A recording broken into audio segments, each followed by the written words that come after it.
Odongo, Otto, I've seen your message right now. Someone shared it with me. I want to clarify this also for the people that are in northern Uganda and those that are in eastern Uganda. There is no chosen tribe in Uganda. The Banyankole is not a chosen tribe.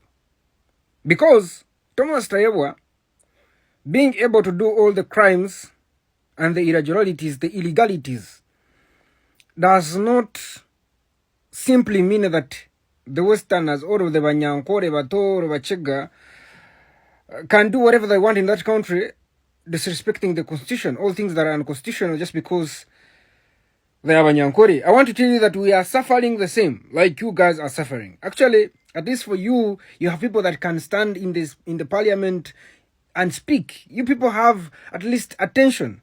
In Western Uganda, no one has attention for us because everyone thinks that we are part of the criminal regime. And for us, we are suffering more because there is no. I want you to tell me, who have you ever seen standing on the floor of the parliament and fight for the people of Western Uganda and say this is happening? There's a lot that is happening, but you'll never see it. Even the news reporters, it's like they have stopped them from going to Western Uganda and show how even people are suffering. Because Bakoma, Masaka, all Riantonde, and they go back. They don't want to cover what is happening that side. To Famuchimugunyu, we are suffering the same. Odongo, Otto, there is no chosen tribe. It is just a few numbers of people that have decided to be slaves, to serve the masters. Not everyone is serving the master. We are the most suffering.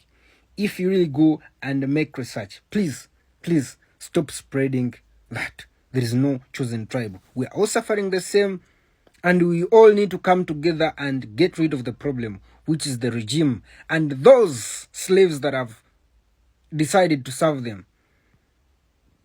But on the other hand, I really appreciate that people describe the problem in that manner, so that it wakens up the mindset of the Westerners, that they would face the wrath of the rest of the citizens, like those that belong to the tribe of Obote suffered when eventually Obote was overthrown. I want you to always remind yourself that a time is going to come when Museveni is going to be overthrown. And where is it going to leave you? Because at the end of the day, we are all suffering in the same line. When the northerners don't have water, in Uganda there is no clean water. When the northerners do not have hospitals, functioning structures, it is the same applies to Western Uganda. That one should awaken you. Right now, people are being arrested and abducted in Western Uganda, like it is being done anywhere else in the country. Demolition of structures that people have been surviving or living in for the rest of their lives. When they were building those structures, the government was at watch. But now, because they want to make sure that Ugandans are stressed, they have resorted to demolishing your businesses, all your houses. But what are the, structures that govern the principle? If you want to develop an area or do something, how is the government supposed to handle the people, all the citizens that have been living in that particular area? This one should awaken you. When Odongo Otto said that, I was like, it is a two-way. The other way has to tell Ugandans that we are all suffering, and the Westerners have to wake up. It is a wake-up call that any time you can pay for what you didn't eat, or else you can reap what you didn't sow. Museveni and his family and the members, of course, some of them that he chooses to be his slaves, will do whatever they do to the other people.